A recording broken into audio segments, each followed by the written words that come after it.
25টা বোমাই উদঙালে আৰক্ষীৰ চোৰাংচোৱাৰ মেৰুদণ্ডহীনতা অহংকাৰেই পতন মাতিলে অসম আৰক্ষীৰ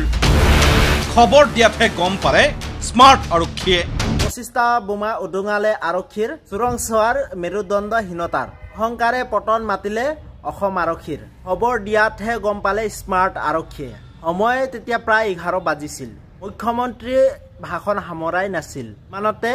আহিল এটা ভয়ংকৰ ইমেইল আলফা স্বাধীনে সংবাদ মাধ্যমলৈ আগত প্ৰেৰণ কৰিছিল এই ইমেইলটো স্পষ্টকৈ লিখা আছে ৰাজ্যত 25টাকৈ বোমা স্থাপিত কৰাৰ তথ্য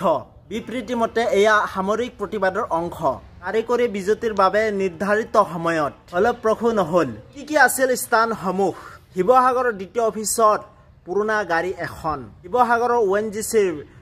5 নং গেটৰ কাষত থকা এখন এম্বুলেন্সত কুৱাখানাৰ সমীপত তিনিআলিত ডিব্ৰুগড়ৰ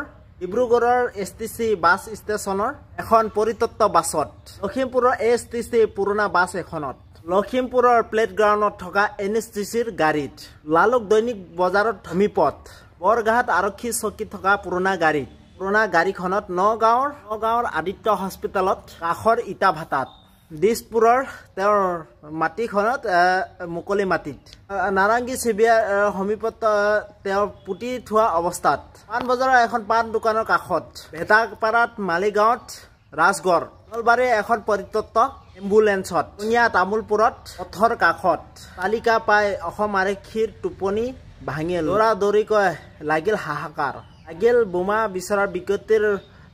বাবদ আলফা স্বাধীনৰ প্ৰেৰণ কৰা ফটো চাই বোমা ৰখাৰ বিচৰা স্থান ৰখা ঠাইত তেওঁলোক স্মাৰ্ট আৰক্ষীয়ে লাগিল বোমা বিচৰাত এখন বিশাল আৰক্ষী বাহিনীৰ তেওঁলোকৰ চোৰাংচোৱাৰ বোমা বিচৰাত লাগিল স্মাৰ্ট আৰক্ষীয়ে তেওঁলোকে গমেই নাপালে মুখ্যমন্ত্ৰী তেওঁৰ আৱাস গৃহৰ পৰা 100 মিটাৰ দূৰত তেওঁলোকৰ চোৰাংচোৱা হৈ তেওঁলোক 200 মিটাৰ আঁতৰত তেওঁলোক বোমা পুতি থৈ গ'ল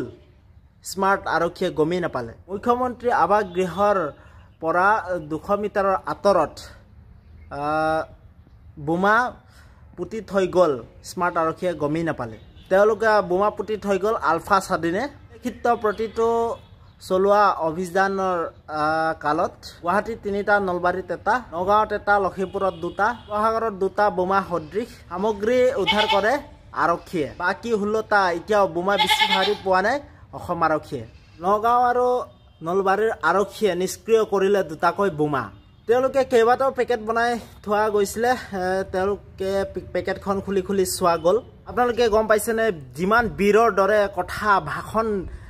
নাপাতক কিয় কাৰ্যত যে যিহেতু নেকি চোৰাংচোৱাৰ ব্যৱস্থাটো এই গেথেলা মাৰিলে এয়া স্পষ্ট হ'ল 2024 চনত এয়া 15 আগষ্ট 2024ত কাৰণ চোৰাংচোৱাৰ বাবে টকাৰ অভাৱ না আন কিবা 2004 চনত ধেমাজি কাণ্ডৰ পিছত 2024 ৰক্তাক্ত ইতিহাসৰ পৰা প্ৰথমটো ৰক্ষা পৰিল অসম আলফা স্বাধীন বাৰু টেক্স প্ৰিয়াছ ইয়াতে নেকি অসম আৰক্ষীয়ে শপত খাই তেওঁলোকে দৰমহাবিলাক লৈ আছে দৰমহা লৈ থকা সকল ইমান বেপৰুৱা আৰু উদাহীন কিয় মই সেইটো কাৰণে এই ভিডিঅ'টো বনালো তো আপোনালোকে মোৰ ভিডিঅ'টো যদি চাই ভাল পালে প্লিজ আপোনালোকে লাইক সাবস্ক্ৰাইব আৰু কমেন্ট কৰি জনাওক তো বাই বাই নতুন এটা ভিডিঅ' আপোনালোকক লগ পাম